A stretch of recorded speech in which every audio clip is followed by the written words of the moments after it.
Hey guys, Darth CEJ sending you here with another Star Wars action figure review. Today we're taking a look at, again, another Clone Wars figure. Probably the one that's most, that people want to get the most out of the wave and want to get their hands on. That would be none other than the Dark Lord of the Sith himself, Darth Maul. Personally, probably very well done by Dave Filoni, and I'd say one of my favorite characters in the Clone Wars. They did such a good job on his character. So take a look at this guy. Really cool. Definitely love this guy. Take the lightsaber out of his hand here. Straighten him out. Alright. Here we go. So first off, let's take a look at the head sculpt. Again, this is another very tall figure. Here's the head sculpt. Not as good as I would have liked, but the tattoos on his face are very well done. And the horns are very well sculpted and painted as well, so very good. You got the nice red Sith eyes, if I can get that in there. Yeah. And the only thing I really don't like is that they got a bunch of black on his lips, which is really inaccurate. I don't really like that, but what are you going to do? He has the neck collar thing, which is pretty nice.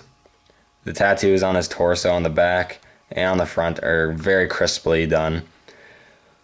The red for his skin is nice. You can't really see it as well. Maybe because of the light. I'll see how that is. Nah, didn't really do anything different. Still, very cool. Let me turn my light back on. So, he has his pelvis piece here. Very nicely painted and sculpted. Got some more tattoos on his biceps there. You got the wrist gauntlets are very nicely sculpted and painted, made to have the wear and tear appearance, which is pretty cool. And the legs are very nice. Just kind of zoom out a bit for that. You got some nice paint detail, and you got some weathering and such. Just very nicely sculpted. Very, very cool. Overall, a really good looking figure. I just wish they could have done the head sculpt a bit better, as it looks a bit mediocre. Not very intimidating. Just kind of blah. As for articulation, this guy could have been a lot better, unfortunately. At least in the upper area. But anyways, he has a ball joint neck and he gets a good range of motion there. Ball hinge shoulders, ball hinge elbows. No articulation in the wrists, which isn't as bad for this figure, but still, it still bothers me. No articulation in the waist, which is very surprising. Ball hinge hips, ball hinge knees, and ball hinge ankles. So the legs articulation's good, it's just everything else. So, whatever. And again, I'm gonna just show you how big this guy is, because he's actually very tall. Not as bulky as perhaps Savage, but still. So I'm just gonna show you alongside Rex again. Rex is again an average figure height. Darth Maul is definitely about almost the 4-inch line. He's definitely, again, a head higher, as you can see.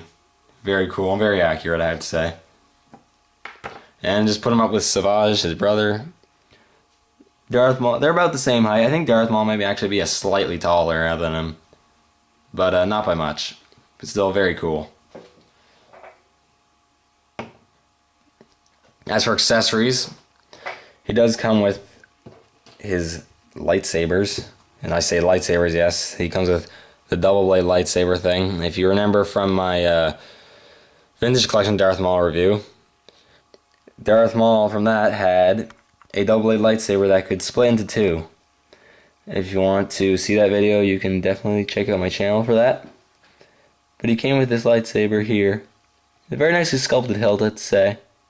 The blades are kind of a light crimson. I kind of wish they'd be darker, but that's fine. And the feature here is that there's a peg in the middle. Well, they split and create two. Now that's a cool feature and all, and it's cool to have double blade lightsaber, but in the show, Darth Maul doesn't actually use his double blade lightsaber anymore. He uses just a single bladed one. And that's fine, you still have that single bladed one, but my problem with it is, with the double blade lightsaber, they shorten the lightsaber blades, and with it as a single blade, it's a shorter than normal lightsaber blade, so it's not as long as I would have liked. So that's sort of unfortunate, but he does hold it very well. And he does look very cool with it, so I can't complain too much. That's a minor gripe. He also comes with this little play feature thing. It's kind of like a force blast thing with a handle in the middle that spins. Basically what you do is there's 2 holes. You plug a lightsaber into each side.